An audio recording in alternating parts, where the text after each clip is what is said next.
Hi everybody and welcome back to the After Party Years. Now it seems that today, or it might just be me because of the algorithm, that everybody is talking about early retirement. But we've got to the point now where we're asking, can we actually afford to do it in reality? Not in theory, but in real life. Because for us, this next stage, these after party years, isn't about stopping. It's about finally living life on our own terms. So I've just realised how shiny and quite frankly sweaty I'm looking. And just a quick explainer on that, that's because here in the UK at the minute, we're having this heat wave. Yesterday, it's basically like living in hell. Sat in my office working and I called it, I don't know, hour and a half early and just could not continue to work. If you watch the welcome video, you'll know that we've already made a big step towards our early retirement plans. We downsized and there is a plan for us to make a video on that. We might give you a tour, but we'll be talking about, how we found the whole process, some of the pitfalls, some things to think about, but actually the upsides as well. So watch out for that one coming soon. The good news is we're now mortgage free, which is, one of those aims that you often hear from people that are downsizing. But mortgage free doesn't mean a lack of money going out of the house. It just means that is one piece of the puzzle that we don't need to pay anymore. We've still got about 260 something pounds a month that goes out on ground rent, sort of stroke maintenance costs, and that will always be there. And I think this is where it all starts to sink in, right? When you stop asking about one day in the future and you start asking, is this actually going to work? So in answer to that question, I have actually started pulling all of this information and the answers together. There is a spreadsheet, we love a spreadsheet, don't we, that I'm working on at the moment. With your typical information really, it's around what's going out of the house, what our living expenses are. It's looking at what will be coming into the home, indeed what's coming into the home now, what will be changing, hopefully in 2 years' time. It's looking at when the pensions kick in. So we're not doing it in a scary way as such. We're just trying to understand what our life actually costs, because, you can sail through life and you can live on your paycheck, if you like, month to month, and not really sit down and completely understand the bottom line. And that's going to be a huge education for us as we move into this early retirement phase. We want to know what this is really going to look like when we stop working. And one of the biggies is obviously bridging the gap between stopping work, any pensions that exist kicking in, and then of course the state pension coming in 50 billion years or whenever we'll finally get it. We also have a financial advisor, and that is really to help us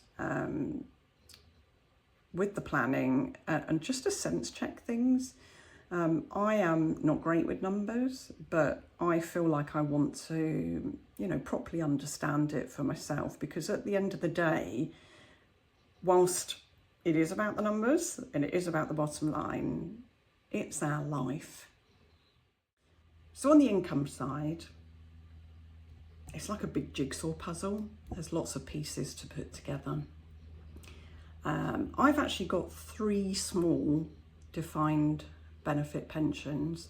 They'll start when I'm 60. So, if we go based on the retirement in 2 years, I'll be 57. So we've got that 3-year initial bridge that we need to build. It's not a big income. We're talking, I don't know, £500 a month. So there's still a lot to find. And then there's about 16k, so £16,000 in tax-free lump sums that will be payable at the age of 60 as well. So, you know, clearly we're very lucky that's going to help, but it all depends where those funds are going to need to be directed, or whether they can be reinvested, or whether indeed we want to go and have an adventure with all or some of it. As yet undecided. So when you hear that, it could sound like a lot, but when you start mentally spending it, you realise that it's not. So alongside that, we've got a private pension, and there is an ISA as well. So it's a decent foundation, I get that. We're in, I hope, a good position, or getting ourselves to a good position. But even with that, you still find yourself asking, is it going to be enough? So I think the bit that we're really trying to get our heads around is the gap. That space between finishing work and the state pension kicking in. And I know this is a challenge for a lot of people. A lot of the other YouTube channels that I watch from an early retirement perspective are trying to do exactly that, bridge the gap. So Michael's state pension will kick in about 3 years before mine does. But there's still that period where we are essentially self-funding. And that's the bit that feels like the real challenge. Because it's not just numbers on a page, it's years of actual living, of travelling, of day-to-day life, and just living those after party years the way that we want to. Especially when you read books like this, so the Bill Perkins Bible of early retirement, and the concept being that, you know, front loading your retirement years, having those experiences and adventures which will pay you dividends in later years. But if you're doing that before the bulk of your income is available, how do you manage to do that? And then there's the other side of it. There's the costs that exist to fund that lifestyle. So we mentioned previously that we have Valerie the van, the camper van, and we absolutely want to keep her. She's a huge part of our plans going forward. But when you actually look at it properly, you've got storage, you've got insurance, you've got maintenance, you've got MOT, you've got tax, and so on and so on and so on, and it all adds up. We've also started building up a sinking funds for all of those things that don't show up every month, but you know they're coming down the line. We were in quite a good position with those, I don't know, a year ago, I guess. But there was a period where I was between contracts and Michael was struggling to find his next piece of work, where actually that emergency fund did exactly what we needed it to do. We were able to dip into that and bridge that particular gap. The emergency fund did what it was meant to do. And then there's just everyday life. And we all know, especially here in the UK, how expensive everyday life is these days. So we've got the food, we've got the travel, we've got the wish to do things that we want to do, like seeing people that we love, hanging out with our friends, going to festivals, all these things that make our after party years rich and fulfilling, and feel like something that's actually worth having. So I think that's the biggest shift for me. It's not just the can we afford to retire, it's can we afford the life that we actually want, and can it be consistent? Not the wealthiest version of it, because we're not going to be in that upper quadrant, if you like, of these rich retirees that spend their life cruising and buying new cars.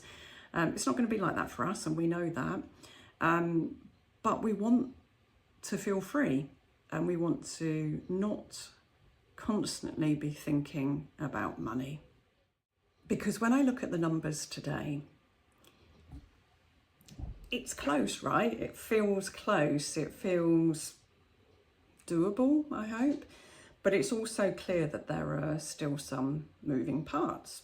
And there is one, I was going to say fairly big, but it isn't fairly. It is one big decision. It's a financial decision that we haven't really factored in yet.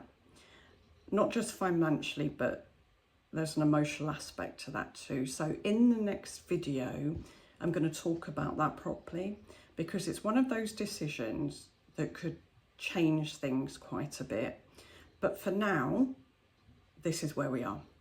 Right in that space between, is this possible? And do we just go for it?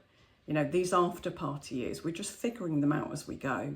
So let me know. I would really appreciate some feedback about early retirement. Are you thinking about early retirement? How are you approaching it? I'd really love to hear from you. So if you enjoyed this video, go and watch the welcome one. If you haven't watched it, you'll get to know a bit more about myself, Janice, and my husband, Michael, and the after party is what we're aiming to do with this channel. So like and subscribe, and we'll see you on the next one. Bye.